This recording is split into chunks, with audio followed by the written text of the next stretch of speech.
Okay, it's time for another mystery meat sack, low editing edition, as we've just discussed. So we're just going for it. Jonah, welcome back. Yeah, Hi, Sean. Good to see you. Good to be back. you too, man.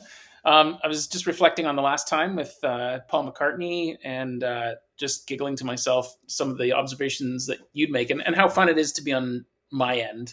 Quite literally, I'm the only person that knows who the person is as you're commenting on their meat sack. And then, sure enough, there was just all sorts of things that I think were spot on. So it's kind of fun. So we're on to another one today. Do you have any questions before we begin? I'm excited. I think I loved last time. Paul was great, and I'm excited to see who it is this time. But first, what we can see in the chart. Mm-hmm. Here we go.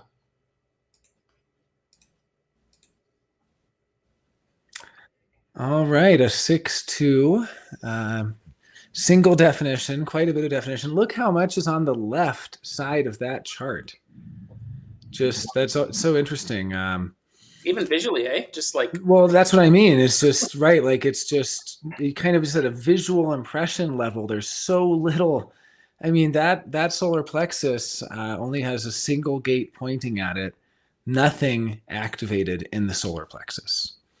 Yeah, there are 14 gates in the solar plexus system. 7 from the solar plexus itself, plus there's 7 harmonic.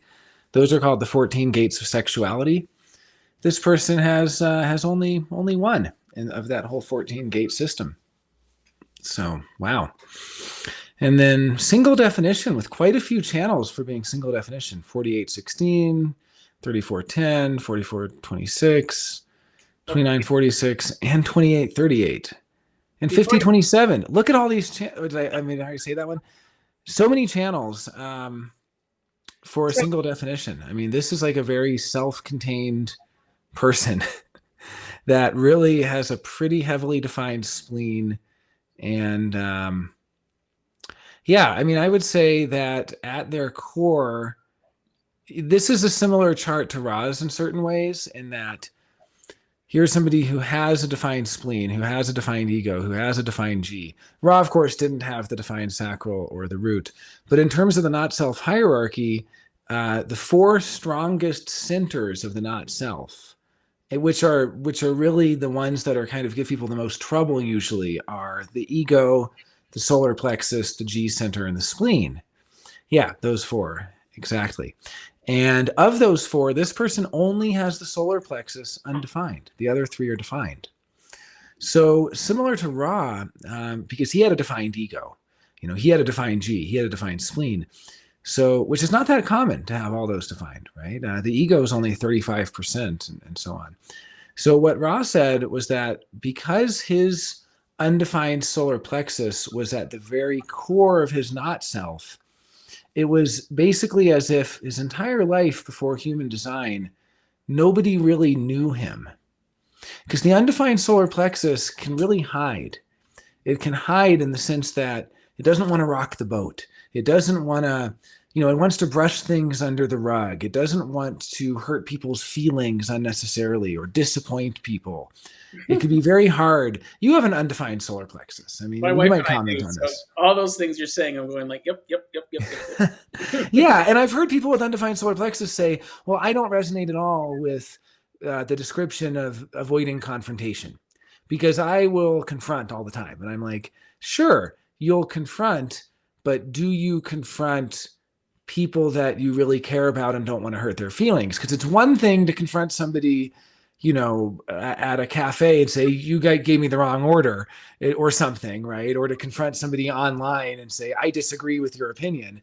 It's another thing entirely to confront a very painful truth. You're in a relationship with someone. I mean, the classic undefined solar plexus is just waiting and crossing your fingers, hoping that they break up with you so you don't have to disappoint them by breaking up with them, right?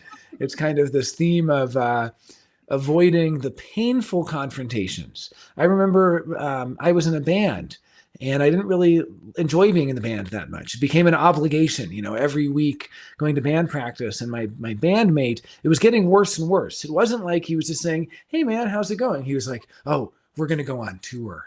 Oh, we're going to be big. We're going to get signed. And like every level of expectation, as the commitment deepened, as the expectation grew, it became harder and harder to disappoint him. Because I mean, it was easy when it first started, like, hey, I can't come to band practice anymore. I'm not really feeling the band. I kind of want to do my own thing. That would have been easy. But once you've been doing it for a year, and Mhm. once that person is like, oh, we're going on tour, and I've been talking to my friend at the label, and you can see their excitement and they're beaming, and it just like feels like you're just like destroying this little puppy dog. It feels like they just have such giddy, exuberant happiness, and you have to, fire them basically. That gives a sense of dread to the undefined solar plexus. So, what Ra said about his undefined solar plexus is that his mother thought he was the best kid in the world. Part of that's also because he was a 5'1", I guess. But, she had no idea what he was doing. Ra started working at a jazz club in Montreal. Thank you for, I know last time we talked a little bit about Rob was born in Montreal and moved to Toronto later. And I believe it was a Montreal jazz club at that point. And he was only 14 years old and he started smoking pot. His mom didn't know. I mean, that's something where the undefined solar plexus is going to sort of censor what parts of themselves they let others see. And so, and this is such a heavily undefined solar plexus. Here's somebody who's not even going to realize that they're doing it. Like we talked about last time when we looked at Paul McCartney's chart, he had a very undefined spleen. When you have this little definition in that, only 1 out of 14 gates in that solar plexus system, the 7 of the solar plexus plus the harmonics, there's very little visibility into that. And that's somebody who's going to have a lot of denial, projection, and blame. And they're going to say, other people are afraid to confront the truth, but not me. I confront the truth, no problem. I just hit it right on the head. Other people get nervous and squeamish about these things, not me. No nervousness at all. But like Ra, Ra was saying it was really until his encounter with the voice, and maybe a little bit before that, he kind of went through this really intense period of transformation at the end of his 30s. He was 39 years old when he had his encounter with the voice. And it was only after that, and in the years that followed, that Ra was actually able to present himself honestly to the other. He called the undefined solar plexus the great liar, that it would pretend, for their benefit. That's always its rationalization. I'm doing this for you. You can't handle the truth, as Jack Nicholson's character puts it in A Few Good Men. And that's the kind of motto of the not self undefined solar plexus of I'm going to censor myself because you can't handle it. Mm-hmm. Now, there's another funny point here. So Ra talks about how if you have undefined ego, it's very self-oriented. Undefined G, very self-oriented. Undefined sacral, self-oriented. When you have undefined awareness centers, it's about the other, and it's distorting how you see the other, because the awareness centers are how we gain awareness about other people. So if I, with an undefined G center, my not self can have a very distorted sense of myself, a distorted sense of my value, questioning what my value is. Well, with my undefined solar plexus, I can have a very distorted sense of you, of what you can handle or can't handle. I can have a distorted sense, my guess of how you might react. So they say, well, how come you didn't tell them? Oh, I didn't want to hurt them. I didn't know how they would react. I thought that they might react poorly. They can handle it. If for those viewers out there with an undefined solar plexus, just know people have thicker skin than you think. They can handle it. In fact, they get mad at you when you're hiding it for the reason being that you think they can't handle it because they get offended, right? That you think that they're so thin-skinned. I remember I waited so long to ask for a raise at a job I had because I was just, now, granted, someone with a defined ego might not do this. I have an undefined ego as well. But I just didn't want to hurt their feelings. And the longer I waited, the more I had the sense that they knew something was up, the pressure built. Then I started thinking, well, then when I ask them, they're going to be like, wow, he's been waiting for months to ask us. He's been unhappy for so long. Finally, I asked for a raise and I got it. and it was fine. And they were happy to give me a raise. And they said, thanks for asking. We've actually all wanted to get a raise. That's just the, push we needed to make it happen. Hmm. And they got raises too. Everyone did, because the raises were all kind of in sync across the company. So they were happy about it. But, the undefined solar plexus can just get so nervous. And then when it's completely undefined like this, I mean, this can be someone who doesn't know how to feel. Not even that they don't know that they're supposed to feel sad or they're supposed to feel happy when something good happens or things like that. Just they don't even know how to physically experience sadness. They don't know how to let the feeling of sadness emerge in their body, or grief. They don't know how to grieve. They don't know. Now, this is not true if they have even a single gate activating their solar plexus. Like, do you have a gate in your solar plexus, Sean? Two. I've got 36 and 55.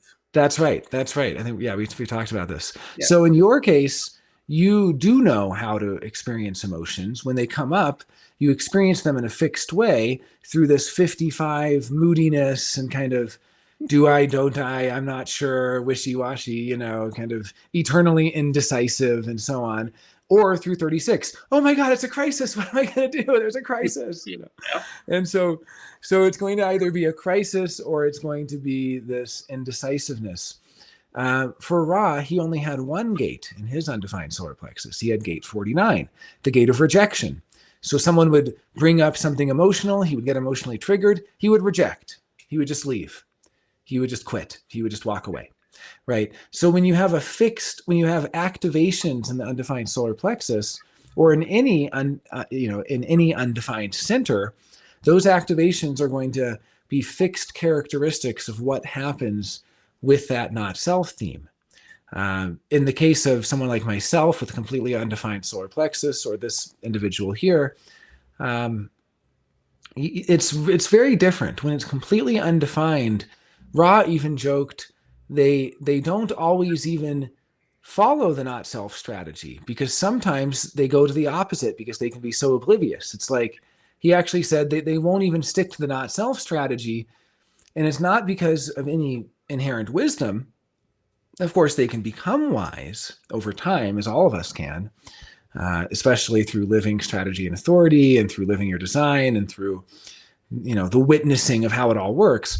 But the way Ra put it was that they won't even avoid confrontation and truth consistently. Sometimes they'll confront, not even realizing it, because they're too dumb to even know how to stick to one side of the not self binary. It's like this openness, this extreme openness, it can lead to hyper awareness of emotions, hypersensitivity, or it can lead to complete obliviousness and being checked out and having no awareness whatsoever. So it can be really extreme in that way. So a few other things about this person. Let's see. So they are an MG, or technically a generator with manifesting potential. So much spleen, heavily defined spleen. I mean, you could imagine they might be an athlete, or they might be somewhere. I mean, people that have very packed spleens often are using that spleen for something. At the same time, the defined ego doesn't like to work unnecessarily. The defined ego likes to work once and make money forever. So it's kind of funny when you see people who are like extreme athletes and they only have 28-38 or something, and you're like, okay, I can see their undefined ego. They're trying to prove. Someone with a defined ego isn't going to be an extreme athlete. They don't want to prove. They're not trying to prove. They're actually just kind of more, I want to work once and then be lazy. It's like the lion that hunts for 1 hour a day. It doesn't really want to do it all the time. So with this defined ego, this person's definitely an entrepreneur, where they have entrepreneurship. Ra had gate 26. I have it myself. And Ra joked that anyone with gate 26, they have such natural creative entrepreneurship. The way Ra put it, he said he could spit in the desert and make a garden. It's like just wherever he goes, it's this Midas touch. He can just create. And of course, that's the channel of creative destruction that creates by putting down what others have created. Kanye West is a 4426 single channel projector, I believe.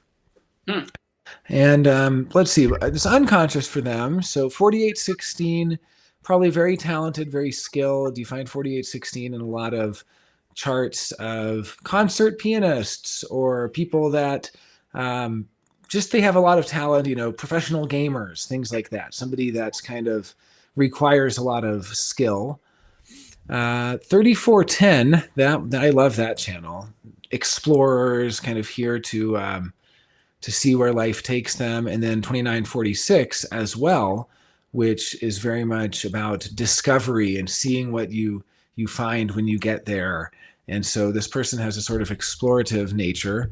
5027, you find that in the charts of nature preservationists, and you find that they're very responsible people. I have gate 50, so I know that one pretty well. They're very caring people. And then I guess the other interesting thing is being a sixth line. It can be kind of hard to know how the sixth line is going to end up and what they're going to do because they go through these different phases, and it really isn't until their 50s. So this is somebody who really they're quite old. They're 75 years old, and only in the last 20 years, 25 years, have they really stepped into their role on the public stage. Now, this does not mean that they weren't famous when they were younger, right? You find a lot of sixth lines who do get famous when they're younger, but it's hard to really tell like what's going on. Like if they get famous in their 20s, are they really living out what they're here to do, or are they just popular for other reasons, but they're really in their third line phase and they're still not fully formed? I would say the sixth line is really like the Joey and the kangaroo pouch until their 30s. They really step into life in their 30s. And they're kind of the definition of a late bloomer because it's not until their 50s that they're actually more, really living out what they're here to do. Mm-hmm. Now this person has it was not cross of consciousness, I see, right? Because they're left angle, but they have it's the left angle of the cross of consciousness with the 64 and the 63. And so 64 and 63, we saw this with Paul McCartney. That was in his nodes. 64, 63 is this is an interesting one in that it can really be, when it's in the incarnation cross, I mean, these are people who will think about some pretty odd things. And if you really are getting deep into the gates and you want to kind of have a little bit of a mind twister, look at gate 63, look at gate 64. You'll get a little confused. It's like you start to feel like you're getting a handle of the gates and you're like, okay, I understand. I know what abstract is. I know what logic is, different kinds of circuitry. I understand these different things.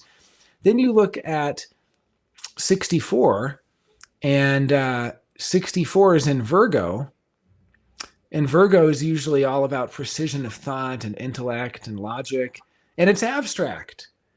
It's an abstract gate, and it's about confusion. And you're like, what?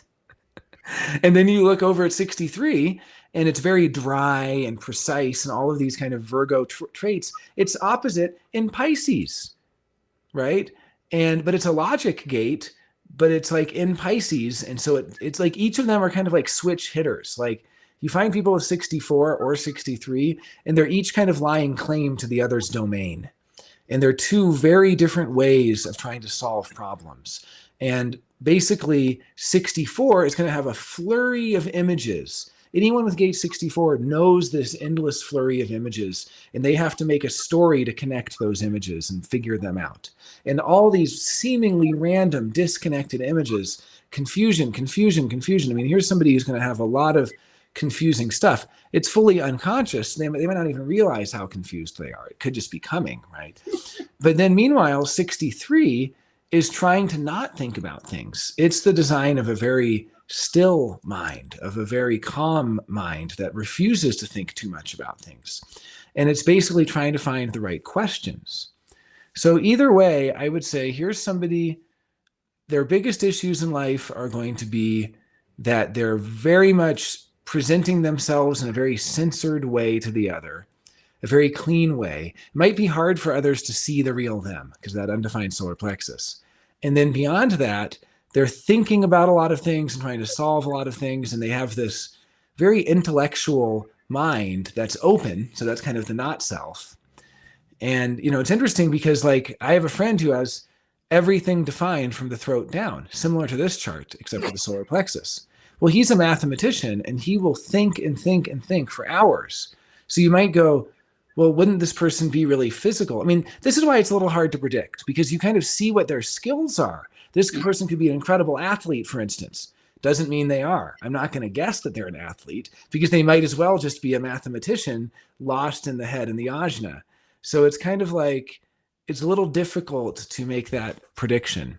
But I guess if I were just talking about characteristics, I would say strong sense of self, strong sense of direction. They probably, let's see, they seem to be kind of a powerhouse. They seem to be kind of imperturbable, not easily influenced. Both the sixth and the second line are yang lines, so they seem to be a little bit of a force unto themselves. They are a penta person, like we talked about with Paul McCartney, so they may have some work in groups. And their real output through the 4816 is going to be their skills, their talent. But again, it's very hard to make predictions. I'm not really, it's like the same chart. I mean, just as an example, I was born a couple hours from Childish Gambino, the great actor Donald Glover. Yep. Well, I'm doing human design. He's doing acting and music. Like, you can't really predict what we're going to use what's in our chart for. Yeah. But we can see certain commonalities. Both of us have a lot of love of life and a lot of joyousness, and we're both very determined, driven people. We have that, defined root determination. The other thing I'll say is this person can really struggle with that 2838. They probably aren't going to be happy in their life unless they're taking risks and doing something to make a difference in the world. Jeff Bezos, for instance, he's a 2838 projector, and people might think all he cares about is business, but he wants to do something in the world. I mean, he went to space. I mean, he's trying to, very classic 2838. It's like, there has to be something more to it than this, right? So, but yeah, I would say in general, it's pretty hard to synthesize this many channels. It's like, it's really a question of which of these channels are they living out and in which aspects publicly. Mm-hmm. They might privately be a total family person and very responsible with their 5027. Publicly, they might not have that persona at all. Similarly, it's hard to know. Is their 4426 going to be like Kanye West, where they're creating things for the tribe? Or are they just going to be really creative at making Christmas cards that they send to their friends? Or, you know what I mean? Like, it's very hard to know which channels are more public and which channels are more private. Mm-hmm. But I guess one thing I would be interested in is just seeing, after we see who this person is, and I guess maybe now would be a good time, I want to think about where were they and what were they doing in 1980? That's when they were basically on the roof. And then where were they around 2000, 2005 when they step off the roof? Because that would be interesting to see if there are different phases of their career or of their life output. Interesting. Well, yeah, so many things to say. I mean, I guess one is, obviously this is a public figure, so it's not going to be someone that does something like makes greeting cards or whatever you said, right? Like, well, right, but I just mean like maybe they also do that, but nobody realizes. Like Charles Mingus was a great jazz bassist. He also trained cats. Nobody knows that he was an incredible cat trainer. But if you look in his chart, he might have a channel associated, an interspecial connection like 1762, and you're like, oh, 1762. That's where he was training cats. We don't know him as that. We know him as a jazz bassist and a writer as well. He was also a very talented writer. But yeah, so yeah, I didn't mean to say this person is only no. But that's what I find really interesting. Like, it's because anyone that watches this video, the title is going to list the person, so they're already going to go in. So you're the only person that basically has to come at it with this line, right? And I think it's amazing because it's super cool to sit here and get to like experience this. So.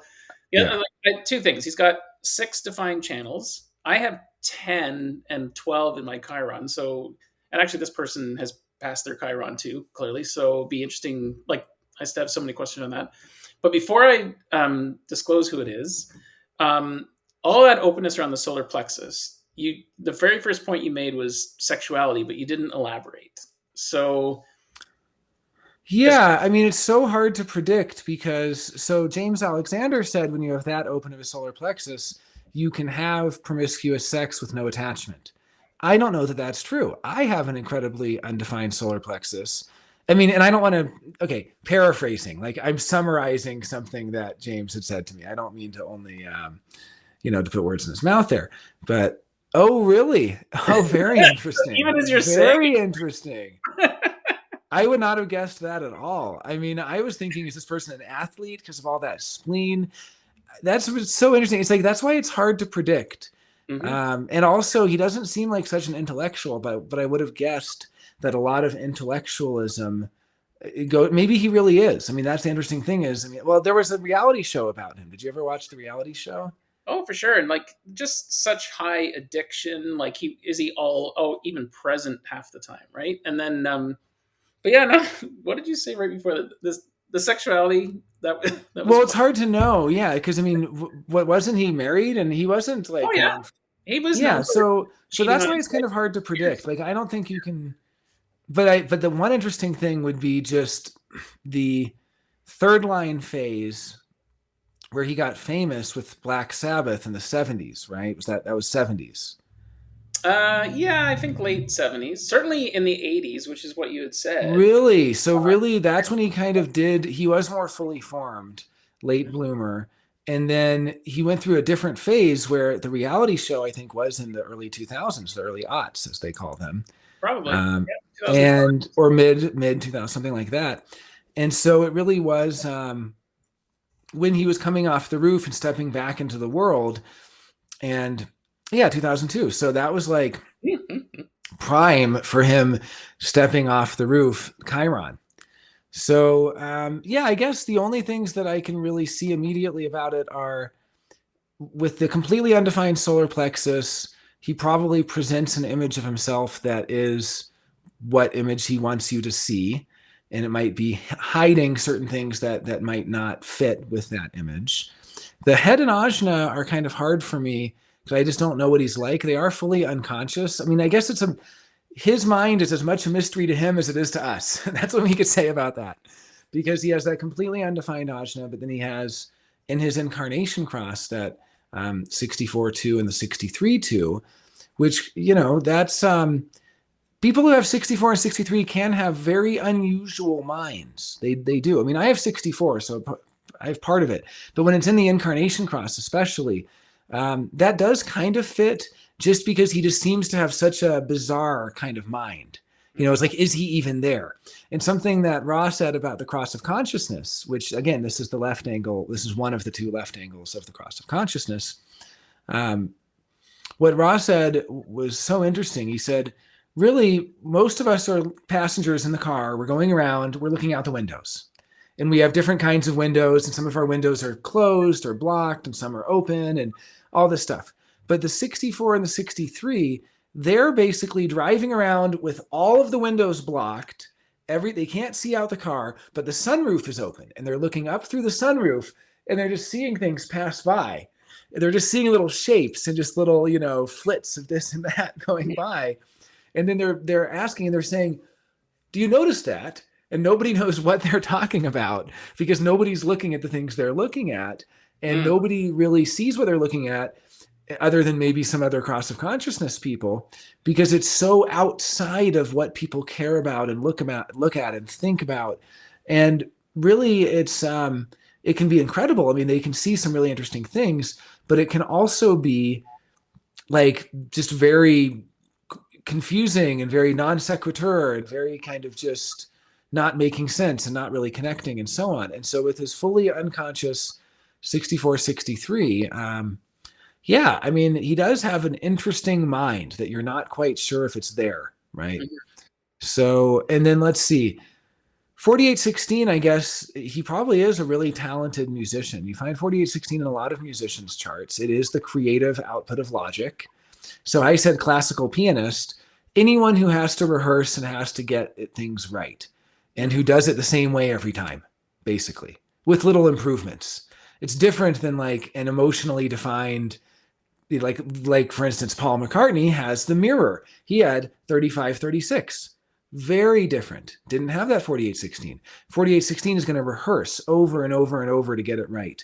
It is going Mm-hmm. to practice to get it perfect, every note perfect, no mistakes. Mm-hmm. 3536 doesn't believe in mistakes. They want to do it different every time. It's hell for them to play one instrument. Think about how many instruments Paul plays. You know, Paul can play every instrument. Mm-hmm. Ozzy, I don't know. I mean, he wasn't even the guitarist. I guess he's mainly the singer, but it's kind of that's probably what he practiced. Or is he a guitarist as well? I don't actually I don't know, know. but like, isn't that the two then? Like, he's naturally talented at it, but doesn't see it, believe it. And when I think of interviews with him, he's usually like, "I don't understand what the fuss is about me." Is kind of usually what Yeah, very humble he then in says, that right? way. Yeah. So Yeah, and that can be the two. I mean, the two doesn't not always humble. In fact, usually the one is more humble because they know where they suck. The two might think they're amazing in certain areas. They may be humble or false humility in the wrong areas. But twos can also be genuinely surprised at what others see in them. And then 4426, he is a good businessman and he probably knows how to maintain an image that helps to sell records. And he probably really enjoys making money on royalties. He doesn't want to have to continue to work. It's not like he later in life devoted time to teach inner city kids music.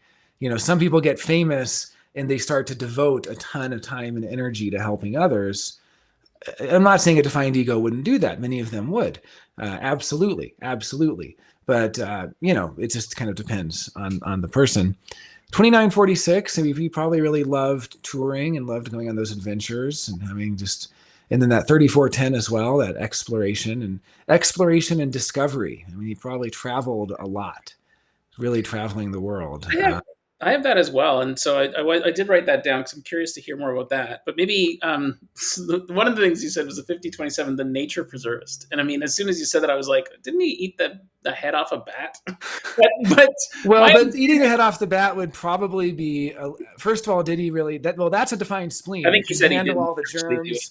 Yeah. I don't know if he really did it, but if he did, it was probably a creative stunt, 4426, and it was also probably with his defined spleen. A defined spleen like that can feel indestructible. I should have guessed drug use because when you have that heavily defined of a spleen, it just feels like it can take anything. It Mm-hmm. can take any sort of beating and keep on ticking, right? But the 5027, I was saying, is more like child raising and just responsibility, taking responsibility. I meant nature preservationist, not even in the sense of helping a particular animal, which would be more like the interspecial connection, like 1949 would be like raising animals or domesticating animals. But 5027 is knowing how to take care of things without damaging them, knowing how to raise kids, knowing how to keep people safe, taking responsibility. And you find it with nature preservationists because they love taking responsibility for preserving a certain area. They also make great house sitters. But again, with so many channels, it's like it's hard to imagine, Ozzy as a young man and then being like, we want you to house sit for us because you're so responsible. What a responsible young man. But also, it may be that his public persona is this wild man, but he could actually be very responsible and very financially secure. I mean, with his 4426, a lot of what he's doing may be about that. And then with his 4816, probably endlessly rehearsing, making the band practice hours after hours. I will say with his gate 9 hanging, that can be, I never like to say it is because there's plenty of gate 9s who don't have this problem, but that can be an issue for focus and for attention and his attention, and also with his right variable mind. He may have struggled in school and so on, having, I he have has a that kind of, for sure. yeah, he has kind of a twisty variable type, which can have dyslexia and things like that. But again, can, not always. And with Yeah. his 2838, I would think that even after going out and getting the money and becoming famous and so on, he still wants to make a difference in the world somehow. And it would be interesting what he's done in that regard, because I don't really know any 2838 that's just happy with the good life. It kind of prevents them from being happy with only the good life. They also want to do something to make a difference, to help others, to make a change in the world. So Hmm. Interesting. Um, where was my other note? It popped out at me again. Yeah, you said he would want to work once and then be lazy. Well, I mean, I don't want to stereotype about 35% of people, but that's kind of my stereotype of the defined ego, specifically through that channel of capitalism, where it's the defined ego doesn't want to just work and work and work and work. Now, obviously, he has a defined sacral that's here to work and it's here to build, but the defined ego, they love, like, royalties were created by the defined ego. They love, like, I'm going to make a song and that song is going to make me rich the rest of my life. And sixth lines love it as well.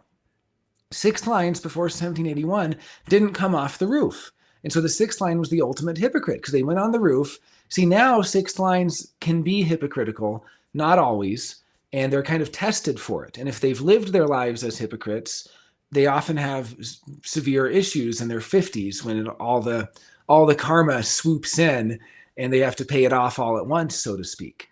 All that karmic debt that built up, you could say.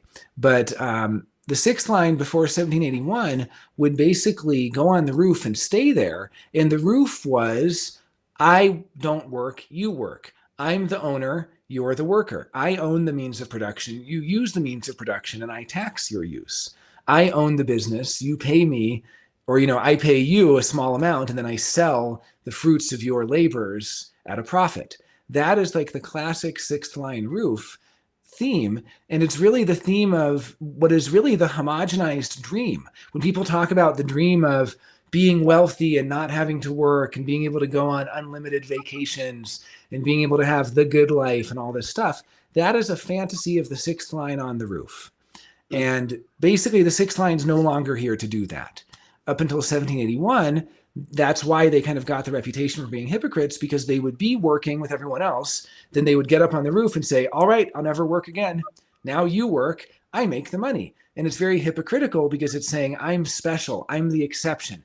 Everyone has to work except for us sixth lines. Everyone has to struggle except for us sixth lines. Everyone has to be in the middle of it except for us sixth lines. We're the owners. And so I guess that's all I was saying is being a sixth line and a defined ego together can really give that theme of, I want to work once and profit off it forever. I guarantee whoever thought up intellectual property was a defined ego. Whoever thought up royalties was a defined ego. Before that, you wrote a song, people started singing that song, you didn't make any money. Then someone's like, wait a minute, if they're going to use that song, I own that song. And they're like, you don't own it, it's a song. How can you own a song? And they're like, no, it's intellectual property, And so they thought up a way to make money recurring. So all the residual income stuff. I mean, I'm not knocking it. For undefined egos, we could learn a thing or two about that, because we can tend to give away. I mean, I'm undefined ego, you're undefined ego. We can give away our services for free by undervaluing our own time and so on. But the defined ego also, I mean, the healthy defined ego is the most generous person you've ever met. The healthy defined ego living their design is like that lion in the jungle, where they're very noble and regal and they just exude magnanimity and they exude generosity.